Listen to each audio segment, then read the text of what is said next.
Hello student, कैसे हैं आप सब। उम्मीद है एकदम बेहतर होंगे। तो आज हम आपके लिए लाए हैं फिजिक्स का एक चैप्टर। नाम है रिफ्रैक्शन और रिफ्लेक्शन ऑफ लाइट। इसे reflection and refraction of light भी आप कह सकते हैं। इसमें हम दो टॉपिक को लेकर पढ़ेंगे। पहला टॉपिक है रिफ्लेक्शन ऑफ लाइट को लेकर पढ़ेंगे और इसके अंदर हम लोग पढ़ेंगे स्फेरिकल मिरर के बारे में। स्फेरिकल मिरर क्या होता है, इनसे बनने वाले फिगर्स के बारे में पढ़ेंगे और फॉर्मूले के साथ न्यूमेरिकल्स करेंगे। तो कॉपी पेन उठा लीजिए। तो मैं हूं आपका टीचर सैयद सर। वेलकम है आपका हमारे यूट्यूब चैनल पे सैयद क्लासेस। तो बच्चों हेडिंग लगा लीजिए, reflection of light by spherical mirror. ठीक है, बारी बारी हम इन सारी चीजों के बारे में पढ़ते हैं। पहली टॉपिक में हम लोग पढ़ेंगे स्फेरिकल मिरर को लेकर। स्फेरिकल मिरर क्या है? एक तरह का बॉल है। ठीक है, एक तरह का बॉल है। एज्यूम करिए एक तरह का बॉल होता है जिसके पास रिफ्लेक्टिंग सरफेस होता है और वो भी कर्व फॉर्म में होता है। यानी अगर आप कोई रे ऑफ लाइट को क्या करते हो, रे ऑफ लाइट को अंदर की तरफ भेजते हो, तो ये जो बॉल है ये लाइट को क्या कर सकता है, रिफ्लेक्ट करा सकता है किसी भी एंगल से। आप इधर से भी भेजो तो क्या होगा, ये इधर से इसे वापस कर देगा। इसी तरीके से इधर से भेजो तो ये क्या करेगा, यहां से इसे वापस कर देगा। मतलब ये क्या कर सकता है, ये बॉल ऐसा काम कर सकता है कि लाइट को, आने वाली लाइट को रिफ्लेक्ट करा देगा। ठीक है, इसलिए इस रिफ्लेक्ट वाली हिस्से को, प्रॉपर्टी को देखते हुए इसे बोला गया मिरर। अब ये कैसा दिख रहा है, स्फेयर बॉल जैसा, इसलिए इसका नाम पड़ा स्फेरिकल मिरर। ठीक है, अब इस स्फेरिकल मिरर के दो पार्ट किए जाते हैं। ठीक है, इनके टू टाइप्स होते हैं। पहले टाइप्स के बच्चों लोग इसको बोला जाता है कॉनकेव मिरर। इसके बारे में बारी बारी पढ़ेंगे, इंपॉर्टेंट हिस्सा है कॉनकेव मिरर। और दूसरा वाला हिस्सा होता है कॉन्वेक्स मिरर। Convex mirror. अब क्या होता है कि कॉनकेव मिरर को एक और नाम से जानते हैं जिसको हम बोलते हैं कन्वर्जिंग मिरर। Converging mirror. और इसको बोलते हैं डाइवर्जिंग मिरर।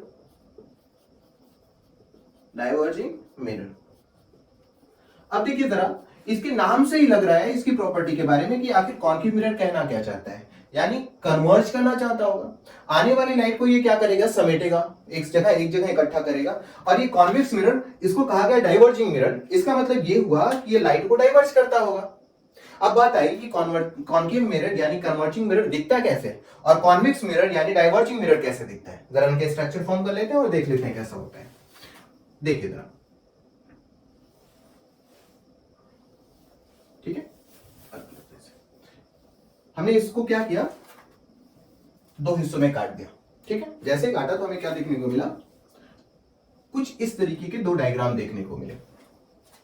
अगर एज्यूम किया जाए कि मैं बाहर के हिस्से को पॉलिश कर दूं, मतलब पेंट कर दूं, और इसके अंदर के हिस्से को पेंट कर दूं, तो इसके रिफ्लेक्टिंग सरफेस, पहले वाले ए के रिफ्लेक्टिंग सरफेस अंदर की साइड होंगे। मैं इनको ऐसे निशान लगा दूं तो ये अंदर की साइड में हो जाएंगे क्या, रिफ्लेक्टिंग सरफेस। और इसमें क्या होगा, बाहर इसका क्या होगा, रिफ्लेक्टिंग सरफेस।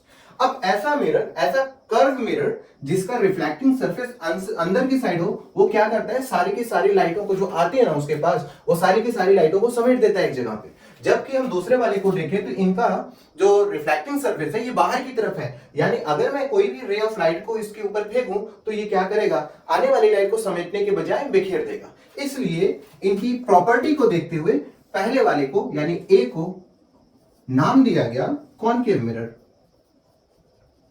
Concave mirror. और बी को दिया गया कॉन्वेक्स मिरर। ठीक है, इसको कहा गया कॉन्वेक्स मिरर। क्लियर हो गया। चलिए जरा एक बार देख लेते हैं रे ऑफ लाइट किस तरीके से काम करती है। ठीक है, रे ऑफ लाइट को जरा देखा जाए। पहला एक एग्जांपल में देख लेते हैं। अगर मैं यहां पर इस तरीके से कॉनकेव मिरर बना लूं, ठीक है, कॉनकेव मिरर बना लिया। अब इसके अंदर वाला हिस्सा क्या होगा, रिफ्लेक्टिंग सरफेस होगा। हम क्या करते हैं 5 रे ऑफ लाइट को हम पास कर देते हैं, या कह सकते हैं लेजर लाइट को हम पास कर दे रहे हैं। ठीक है, 5 4 कुछ भी लेके आप आराम से इसके ऊपर पास कर सकते हो लेजर लाइट। क्या देखने को मिलता है, अंदर जाने वाली सारी की सारी रोशनी सिमट के अंदर ही रह जा रही है, बाहर की तरफ नहीं आ पा रही है। इसका मतलब ये क्या कर रहा है, ये जाने वाली लाइट यानी जो लाइट इस मिरर की तरफ आ रही है वो सारी लाइटों को समेट दे रहा है।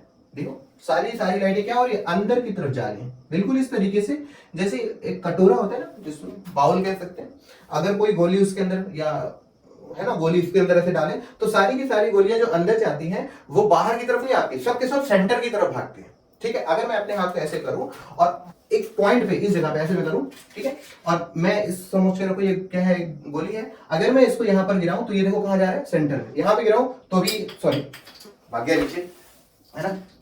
तो अगर मैं इसको इस साइड से यहां से गिराऊं तो ये किधर की तरफ जाता है, नीचे की तरफ। यानी कोई भी रे ऑफ लाइट आप गिरा रहे हो तो ये हमेशा किधर की तरफ भेजता है, सेंटर की तरफ। इसकी वजह ये है कि ये कर्व हिस्से अंदर की तरफ रिफ्लेक्टिंग सरफेस है। क्लियर हो गया बात? चलिए अब इसमें देख लीजिए जरा क्या होता है, यहीं पे बना लेते हैं। ठीक है, अगर इसमें देखा जाए तो पॉलिश एरिया क्या है, अंदर की तरफ कर लो, और बाहर के हिस्से में हम क्या करते हैं, रिफ्लेक्टिंग सरफेस पे रे ऑफ लाइट को पास कर देते हैं। अब क्या होता है, अगर रे ऑफ लाइट इसके अंदर जाएगी तो ये क्या करता है, सारी रे ऑफ लाइट को अंदर भेजने के बजाय बाहर भेज देता है, डाइवर्ज कर देता है, उनके रास्ते को इधर उधर भटका देता है, इसलिए इसको बोला गया डाइवर्जिंग मिरर। क्लियर हो गया? चलिए नोट कर लीजिए, नोट कर लीजिए, हो गया। चलिए अब इसके बारे में बात करते हैं। ठीक है, कुछ प्रॉपर्टीज होती हैं, यानी इमेज के फॉर्मेशन के बारे में और कुछ इंपॉर्टेंट पॉइंट्स के बारे में बात करते हैं। ठीक है,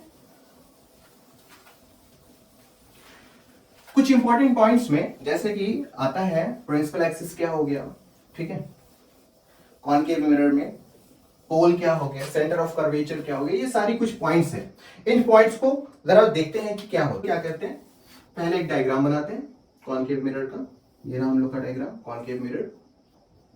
ठीक है, इसके बाहर के हिस्से को क्या कर लिया जाता है, पेंटेड कर लिया जाता है। ठीक है, अब क्या करेंगे, अगर अच्छा ये कॉनकेव मिरर आया कहां से होगा, स्फेरिकल मिरर से, तो इसे इसका स्फीयर ऐसे मान लिया जाए तो ये स्फीयर होगा, तो इस स्फीयर का ये क्या हुआ, सेंटर, लाइट को ऐसे पास कर दो एक तरीके से जो सेंटर से होकर इंटरसेक्ट करते हुए कहां से जाए, कॉनकेव मिरर से होते हुए जाए। ठीक है, अब देखिए क्या होता है, ये जो लाइन जा रही है ना सेंटर ऑफ द सर्कल से और इंटरसेक्ट करते हुए कॉनकेव मिरर से, इस रे ऑफ लाइट को हम नाम देते हैं प्रिंसिपल एक्सिस। क्या नाम देते हैं, प्रिंसिपल एक्सिस का नाम देते हैं, पीए, प्रिंसिपल एक्सिस के नाम से। ठीक है, और ये जो इंटरसेक्शन पॉइंट ये वाला हिस्सा है ना, इसको हम लोग बोलते हैं पोल। क्या बोलते हैं, पोल, इंडिकेट कर देते हैं पी से, इनका इस्तेमाल है। ठीक है, और ये जो सी वाला हिस्सा है ना, इसको सेंटर ऑफ कर्वेचर बोलते हैं। क्या बोलते हैं, सेंटर ऑफ कर्वेचर बोलते हैं। ठीक है, सेंटर ऑफ कर्वेचर से अगर हम देखें P की दूरी तो इसका नाम दिया जाता है radius of curvature, radius of curvature. अच्छा, ये जो रेडियस ऑफ कर्वेचर होता है ना, अगर मैं इसका हाफ कर दूं, अगर मैं रेडियस ऑफ कर्वेचर का क्या कर दूं, हाफ कर दूं, यानी r का अपॉन 2 कर दूं, रेडियस ऑफ कर्वेचर का क्या कर दूं, हाफ कर दूं, तो मुझे क्या मिलेगा, मुझे मिलेगा f, जिसे बोलते हैं फोकल। ठीक है, या फोकस बोलते हैं। तो फोकस हमें कहां मिलेगा, एग्जैक्टली इन दोनों का मिडिल पार्ट, ये हिस्सा हमारा होगा फोकस। ठीक है, जहां पर सारी की सारी रे ऑफ लाइट जिसको भी आप पास करोगे वो सब की सब रे ऑफ लाइट कहां से होके जाएगी, एक ऐसे पॉइंट से जो कि प्रिंसिपल एक्सिस पे पाया जाता है, उसी पॉइंट को हम लोग बोलते हैं फोकस, और वो focus exactly centre of curvature और पोल का सेंटर पार्ट होता है, यानी मिड पॉइंट होती है। अब फोकस निकालने का फॉर्मूला यहां से आपको मिल जाएगा। तो फोकस क्या है, फोकस रेडियस ऑफ कर्वेचर का हाफ है। ठीक है, अगर आपको रेडियस ऑफ कर्वेचर चाहिए, 2 को f के साथ मल्टीप्लाई कर दो, f का 2 गुना कर दो, रेडियस ऑफ कर्वेचर मिल जाएगा। और अगर आपको फोकस चाहिए तो रेडियस ऑफ कर्वेचर को हाफ कर लो, आपको रेडियस ऑफ फोकस मिल जाएगा। ठीक है, अब देखिए फोकस से लेकर पोल तक की जो दूरी होती है इसे हम बोलते हैं फोकल लेंथ।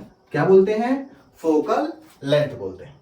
क्लियर हो गया बात? ठीक है, अब इसमें हम लोगों ने क्या देखा, हम लोगों ने देखा कि ये जो रे of light sorry ray of कह सकते हैं कोई लाइन हमने इमेजिनरी पास की है, ये जो सेंटर से होते हुए कॉनकेव मिरर को इंटरसेक्ट करते हुए जा रहा है, इसे हम लोगों ने बोला प्रिंसिपल एक्सिस। जो इंटरसेक्शन पॉइंट था उसे हमने बोला पोल, और जो सेंटर हिस्सा था सर्कल का उसे बोला गया centre of curvature. Centre of curvature से पोल तक की जो दूरी थी उसे बोला गया रेडियस ऑफ कर्वेचर। अब रेडियस ऑफ कर्वेचर का एग्जैक्टली हाफ पोर्शन कहलाया फोकस, और फोकस से लेकर पोल तक की दूरी को फिर से बोला गया फोकल लेंथ। तो हमें यहां से क्या क्या मिल गया, देखिए जरा, हमें यहां से मिला प्रिंसिपल एक्सिस, हमें यहां से मिल गया फोकस, हमें यहां से मिल गया पोल, हमें यहां से मिल गया सेंटर ऑफ कर्वेचर, हमें यहां से मिल गया फोकल लेंथ, हमें यहां से मिल गया रेडियस ऑफ कर्वेचर, और सबसे इंपॉर्टेंट हमें फोकल लेंथ पता लगाने का एक फॉर्मूला मिल गया। ठीक है, इसी तरीके से कॉन्वेक्स मिरर में भी पाया जाता है, हमें कॉन्केव मिरर का ख्याल रखना है, बिल्कुल इसी तरीके से कॉन्वेक्स मिरर का भी होता है। ठीक है, नोट कर लीजिए, फर्स्ट से नोट कर लीजिए। अब बात करते हैं हम लोग का इसका स्ट्रक्चर बनाने का, यानी अगर कोई भी इमेज की फॉर्मेशन के बारे में बात हो कि कॉन्केव मिरर में इमेज का फॉर्मेशन कैसा होगा, तो उसके लिए क्या होता है ना, ऑब्जेक्ट की पोजीशन को चेंज करते रहना है। ये जो शीशा है अंदर की तरफ है, तो हमें क्या करना है, ऑब्जेक्ट को इस साइड अपनी अपनी जगह धीरे धीरे पोजीशन को क्या करना है, चेंज करते रहना है। अगर हम ऑब्जेक्ट की पोजीशन को चेंज करते हैं तो इमेज के फॉर्मेशन में कुछ ना कुछ चेंजिंग देखने को मिलती है, हम उसी को ऑब्जर्व करेंगे और डायग्राम बनाएंगे। अब क्या होता है कि इमेज के फॉर्मेशन के लिए कुछ रूल्स होते हैं, हमें उन रूल्स के बारे में स्टडी करनी है। थोड़ा सा छोटा सा पॉइंट है, 4 रूल्स होते हैं, 4 रूल्स होते हैं, हमें क्या करना है, उनको एक बार समझ लेना है, और आसान सा डायग्राम है, बहुत आराम से हो जाएगा। ठीक है, नोट कर लीजिए, हो गया। चलिए रूल्स जरा देख लेते हैं, तो लिख लीजिएगा, हेडिंग में क्या रहेगा, formation of image, rules of formation of image by concave mirror, rules formation of image by concave mirror। ठीक है, देखिए पहला रूल क्या होता है, बना लेते हैं। ठीक है, आसान सा है, आपको क्या करना है, पहला हिस्सा, पहला रूल, रूल नंबर 1, अगर आप कोई ray of light parallel to principal axis pass करते हो, अगर कोई ray of light parallel to principal axis pass करते हो, तो वो हमेशा और हमेशा रिफ्लेक्ट करके फोकस से जाएगी। Rule number 1, parallel to principal axis, if the ray of light gone then it reflect through focus. ठीक है, यानी अगर मैं बोलूं रे ऑफ लाइट क्या किया जाए, पैरेलल टू प्रिंसिपल एक्सिस रखा जाए, तो वो रिफ्लेक्ट होकर कहां से जाएगी, फोकस से। ठीक है, ये पहला रूल। नंबर 2, क्या करना है आपको, एक और बना लेते हैं और बारी बारी इमेज से ही समझते हैं, काफी आसान होता है इस चीज को याद करना। ठीक है, रिमेंबर करना।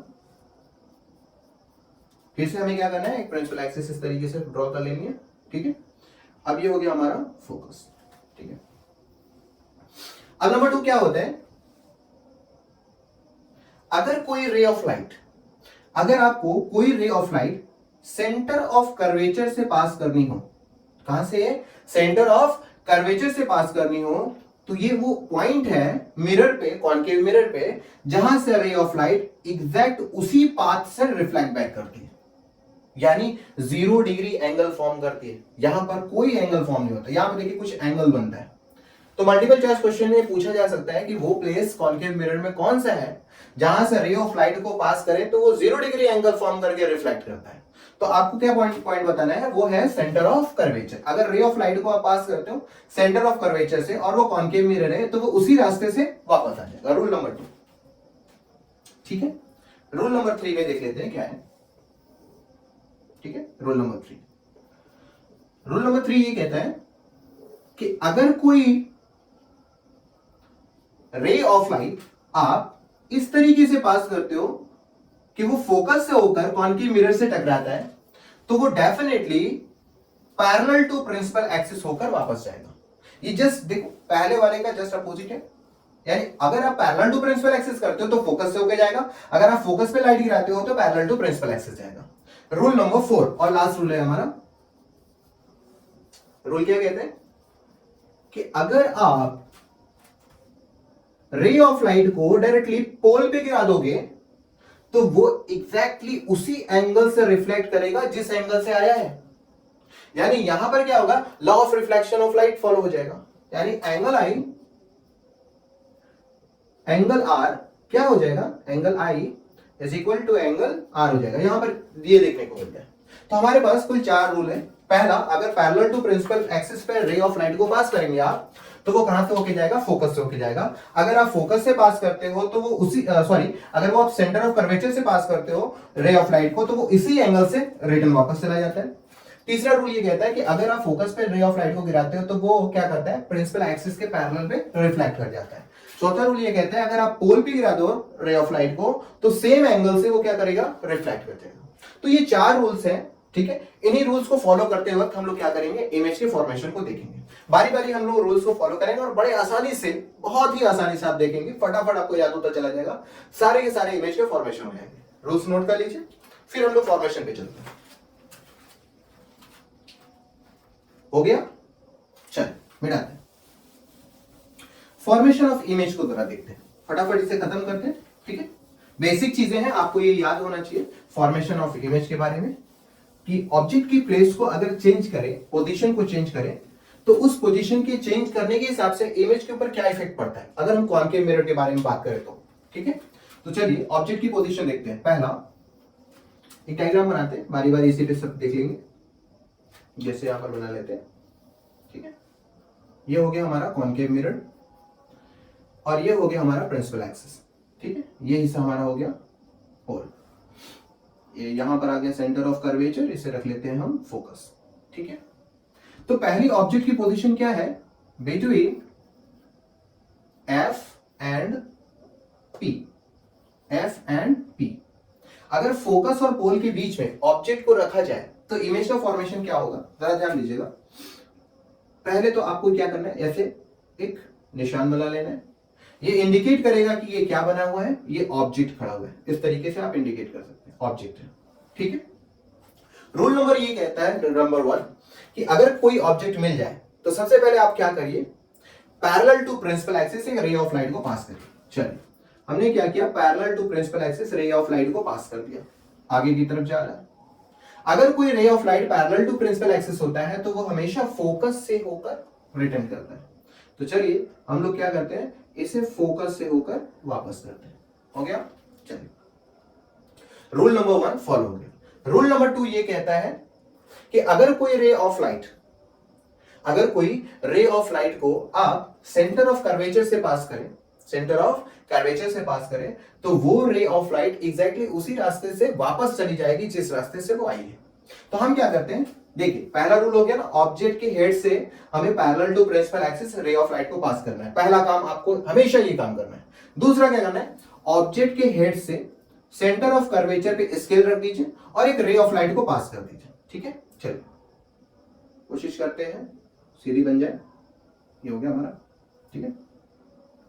रे ऑफ लाइट को हम इस तरीके से पास कर लेते हैं, ये आगे की तरफ ऐसे जाती है।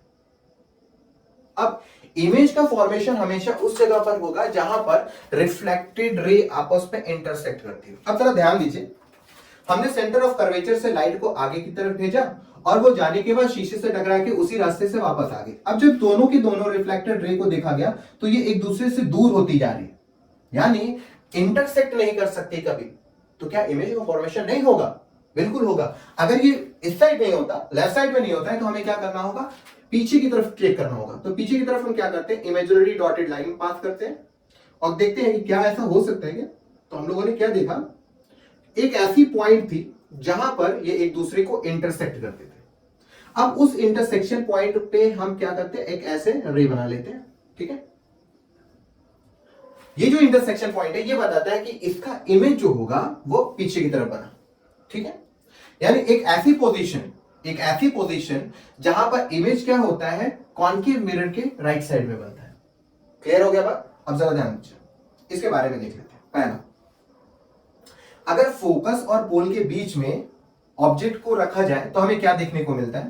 पहली चीज, ऑब्जेक्ट की जरा साइज देखो, छोटी, और यहां पर ऑब्जेक्ट की साइज बड़ी है, ठीक है।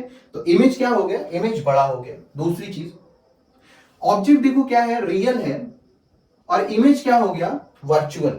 डॉटेड लाइन में जब कोई चीज इंडिकेट करी जाए तो क्या होता है, वर्चुअल। यानी इमेज का नेचर क्या हो गया, वर्चुअल हो गया। क्या हो गया, वर्चुअल हो गया। दूसरी चीज हम लोगों ने देखा कि इमेज का जो फॉर्मेशन है वो बिहाइंड द मिरर होता है। तो तीन चीजें हमें यहां पे देखने को मिली। पहली चीज क्या है कि ऑब्जेक्ट की साइज से बड़ा इमेज का साइज है। दूसरा हम लोगों ने देखा कि ऑब्जेक्ट जो है वो रियल है पर इमेज जो हो रहा है वो वर्चुअल बन रहा है। तीसरा हम लोगों ने देखा कि इमेज का जो फॉर्मेशन हो रहा है वो मिरर से बिहाइंड हो रहा है। ठीक है, पहला ये हम लोगों को बन गया। चलिए अब जरा देखिए दूसरा पार्ट क्या करेंगे।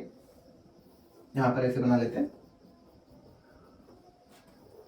ठीक है, इसे एफ रख लो, ठीक है, इसे सी रख लेते हैं।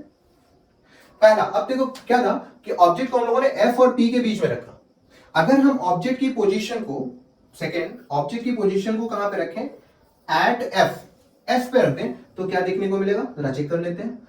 पहला काम, parallel to principal axis object के हेड से रे ऑफ लाइट को पास कर दो। दूसरा काम देखो वो कहां से होके जाती है, रूल नंबर 1 बताता है कि वो हमेशा किधर से होके जाएगी, पैरेलल टू, सॉरी, वो कहां से होके जाएगी, फोकस से होकर ही जाएगी। दूसरा काम, रूल नंबर 2, ऑब्जेक्ट के हेड से सेंटर ऑफ कर्वेचर पे क्या करना है, एक रे ऑफ लाइट को पास कर देना है। ठीक है, रे ऑफ लाइट को क्या करेंगे, पास कर देंगे। देखेंगे यहां की साइड, पीछे की तरफ, ये दोनों एक दूसरे को इंटरसेक्ट नहीं कर रहे हैं। ठीक है, तो क्या ये आगे की तरफ इंटरसेक्ट करते हैं, क्या देखने को मिला, नहीं। यानी ये एक ऐसा पॉइंट है जहां पर रिफ्लेक्शन ऑफ लाइट आपस में इंटरसेक्ट ही नहीं हो रहा है। तो ये माना जाता है कि ये शायद कहीं जाकर इनफाइनाइट पे एक दूसरे के साथ इंटरसेक्ट कर सकता है। यानी अगर मैं ऑब्जेक्ट को फोकस पे रखूं तो इमेज में देखो क्या देखने को मिलता है, इमेज में देखने को मिलता है कि इमेज का फॉर्मेशन इनफाइनाइट पे होता है। दूसरा, डॉटेड लाइन यहां पर कहीं नहीं देखने को मिली, यानी इमेज कैसा होगा, रियल होगा। कैसा होगा, रियल होगा। अच्छा एक और चीज है, अगर ये वर्चुअल है तो इसका जरा हेड देखो ऊपर की तरफ है, इसका भी हेड क्या है, ऊपर की तरफ, तो इसे बोलते हैं इरेक्ट। वर्चुअल के साथ हमेशा इस्तेमाल होता है इरेक्ट। यहां पर देखिए जरा, इसका हेड ऊपर की तरफ है लेकिन इमेज का फॉर्मेशन कुछ इस तरीके से होगा, हेड नीचे चला जाएगा। तो ये क्या होता है, इनवर्टेड। तो रियल के साथ क्या बनता है, इनवर्टेड। तो पहली चीज हमें मिल गई कि अगर आप फोकस पे रखते हैं तो ऐसी सूरत में इमेज जो होता है इनफाइनाइट पे बनता है। दूसरी चीज जो देखने को मिली वो ये है कि रियल और इन्वर्टेड होता है। और तीसरी चीज ये होती है, ऑब्जेक्ट का साइज और इमेज का जरा देखो ना, बहुत इनफाइनाइट, मालूम नहीं कितना बड़ा बनेगा, काफी ज्यादा लार्ज हो जाएगा। ठीक है, नंबर 3, क्या हो अगर मैं ऑब्जेक्ट को फोकस से थोड़ा सा पीछे कर लिया जाए तो क्या देखने को मिलेगा, इसे एफ मान ले, इसे सी मान ले। इस बार ऑब्जेक्ट को क्या रखते हैं, between F and C, F और सी के बीच में रख देते हैं। फिर क्या होता है, फिर सेम प्रोसेस, ऑब्जेक्ट के हेड से parallel to principal axis pass कर दो, फोकस से होकर जाएगी। रूल नंबर 1 ये कहता है। दूसरा ये कह रहा है कि आपको क्या करना है, ऑब्जेक्ट के हेड से सेंटर ऑफ कर्वेचर पे एक रे ऑफ लाइट को पास कर दो। ठीक है, थोड़ा लाइन सीधी नहीं हो रही है, यहां बढ़ा लेते थोड़ा। तो क्या देखने को मिलता है, ये रे ऑफ लाइट पीछे की तरफ क्या होती है, एक दूसरे से इंटरसेक्ट करती है। ठीक है, रे ऑफ लाइट क्या हो रही है, एक दूसरे से इंटरसेक्ट कर रही है। और इंटरसेक्शन पॉइंट को ही हम लोग क्या बोलते हैं, इमेज का फॉर्मेशन बोलते हैं। तो इसमें क्या देखने को मिला कि रे ऑफ लाइट जा रही थी आगे की तरफ और वापस रिफ्लेक्ट होकर दोनों एक दूसरे को इंटरसेक्ट करी, कहां पर, सी से पीछे, बिहाइंड द सी। ऐसा तब हुआ जब हमने ऑब्जेक्ट को एफ और सी के बीच में रखा। अब देखिए क्या होता है, इमेज कोई भी डॉटेड लाइन से इंडिकेट नहीं है, रियल एंड इन्वर्टेड हो गई। ऑब्जेक्ट की साइज जरा देख लो, छोटी है, और इमेज की साइज देखो थोड़ा बड़ी है। ठीक है, कहां पाया जा रहा है, सी से पीछे पाया जा रहा है। तीन चीजें यहां पर मिल गई। चौथा देख लेते हैं, फटाफट इसे खत्म करते हैं। बेसिक पॉइंट्स है, इनका जानना जरूरी है क्योंकि न्यूमेरिकल्स जब लगेंगे तो क्वेश्चंस आ जाते हैं कि आप जरा सॉल्व करो न्यूमेरिकल्स और साथ ही साथ में इसका रे डायग्राम भी बना लो। तो रे डायग्राम का बनना जरूरी है ना। चलो ये हिस्सा हम मान लेते हैं एफ है और ये हिस्से को हम लोग मान लेते हैं हमारा सी है। ठीक है, इस बार ऑब्जेक्ट को कहां रखते हैं, एट सी, इंपॉर्टेंट हिस्सा, एट सी। अगर हम सी पे रखते हैं तो क्या देखने को मिलता है, पहला काम, पैरेलल टू प्रिंसिपल एक्सिस, कहां से होके, फोकस से। फिर आप क्या करोगे, देखो हर बार हम क्या करते थे, ऑब्जेक्ट के हेड से सी के ऊपर पास करते थे, रूल नंबर 2। लेकिन इस बार क्या हुआ, सी पर ही ऑब्जेक्ट है तो रूल नंबर 2 क्या हो जाएगा, खराब हो जाएगा। तो हमें रूल नंबर किस पे जाना है, रूल नंबर 3 पे जाना है। क्या कहता है, अगर आप कोई रे ऑफ लाइट पास करते हो फोकस से तो वो हमेशा होकर जाएगा पैरेलल टू प्रिंसिपल एक्सिस। दोनों ही देखो रिफ्लेक्ट करके किसी एक पॉइंट पे मिल रहे हैं और वही पॉइंट एक्चुअली सेम है जहां पर सी था। अब इसकी खासियत ये होती है कि ऑब्जेक्ट को अगर आपने सी पे रखा तब ऐसे सूरत में इमेज एग्जैक्टली उसी जगह पे पाई जाएगी जहां पर ऑब्जेक्ट होगा, पहली चीज। दूसरी, जितना बड़ा ऑब्जेक्ट उतनी ही बड़ी इमेज भी होगी। तीसरी, दोनों देखो इमेज जो है वो क्या है, रियल है और साथ ही साथ में इन्वर्टेड है। 3 पॉइंट्स हमें यहां पे देखने को मिलते हैं और इंपॉर्टेंट ऐसा ही हो जाता है। इसी तरीके से 5वां हिस्सा देख लें। क्या हो अगर हम रे ऑफ लाइट को सी से पीछे रख दें, यहां पर एफ कर देते हैं, यहां पर हम सी कर देते हैं, यहां कहीं पर ऑब्जेक्ट को खड़ा कर देते हैं, ठीक है ना, बिहाइंड द, बोल सकते हैं बिहाइंड द सी, सी से थोड़ा सा पीछे की तरफ कर देते हैं। अगर हम रे ऑफ लाइट को पास कर ले पैरेलल टू प्रिंसिपल एक्सिस तो कहां से होके जाएगी, फोकस से होके जाएगी। दूसरा काम क्या है, रे ऑफ लाइट को सी से पास कर दो और वो उसी रास्ते से क्या कर जाएगी, वापस आ जाएगी। इस बार इंटरसेक्शन पॉइंट देखो कहां पर हो रहा है, इस जगह, यानी इमेज यहां पर बनता है। अब यहां पर देखो ऑब्जेक्ट का साइज बड़ा और इमेज का साइज क्या हो गया, छोटा। ऑब्जेक्ट के हिसाब से इमेज क्या है, सी और एफ के बीच में पाया जा रहा है। दूसरी चीज रियल और इन्वर्टेड है। लास्ट पॉइंट हम लोग देख लेते हैं, 6 वाला पॉइंट क्या होता है। अगर हम रे ऑफ लाइट को, ठीक है, अगर हम रे ऑफ लाइट को पास करें कहां से, पहले तो ऑब्जेक्ट को रख लेते हैं 6 के लिए। ऑब्जेक्ट क्या है, एट इंफिनिटी। अगर ऑब्जेक्ट को इन्फिनाइट पे रखते तो क्या होगा, मान लेते हैं ऑब्जेक्ट कहीं पर होगा तो वहां से एक रे ऑफ लाइट इस तरीके से पास हो रही है और वो कहां से होके जा रही है, किसी एक पॉइंट से होके जा रही होगी।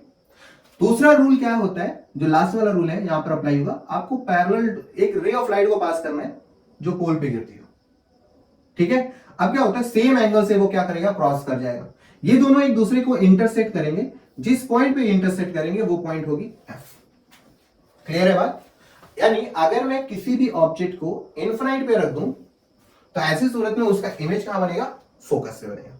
तो ये कुछ 6 फिगर है और इन सारे फिगरों को अगर एक बार देखा जाए तो क्या देखने को मिलता है, सिर्फ एक ही ऐसी जगह है जहां पर कॉनकेव मिरर वर्चुअल इमेज दे रहा है और वो क्या है, एफ और पी के बीच में। बाकी सब में जरा देखो, सब के सब क्या दे रहे हैं, रियल दे रहे हैं। यानी कॉनकेव मिरर के बारे में अगर बात की जाए तो ये कैसा मिरर इमेज फॉर्म करता है, रियल एंड इन्वर्टेड, एक्सेप्ट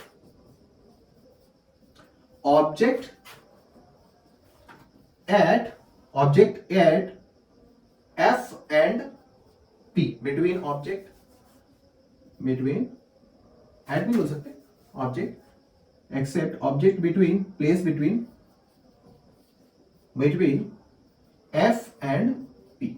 अगर आप एफ और पी के बीच में ऑब्जेक्ट रखते हो तभी इमेज का फॉर्मेशन रियल से इन्वर्टेड में, रियल से वर्चुअल में कन्वर्ट हो जाएगा। अदरवाइज सारे के सारे कॉनकेव मिरर का इमेज का फॉर्मेशन क्या हो जाता है, सब के सब किस में देते हैं, रियल में देते हैं। ठीक है, क्लियर, नोट कर लीजिए। हो गया।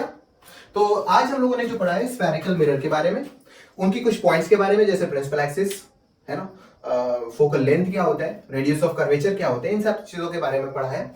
और ऑब्जेक्ट के जगह के बदलने से जितने इमेज के फॉर्मेशन हो रहे हैं उन सारे स्ट्रक्चर के बारे में पढ़ा है। तो अब अगले वीडियो में हम लोग लेके आएंगे इनके रूल्स के बारे में, यानी न्यूमेरिकल्स को सॉल्व करने के बारे में। न्यूमेरिकल्स के सॉल्व करने से पहले हम लोग कुछ रूल्स के बारे में देखेंगे। ठीक है, तब तक के लिए ऑल द वेरी बेस्ट।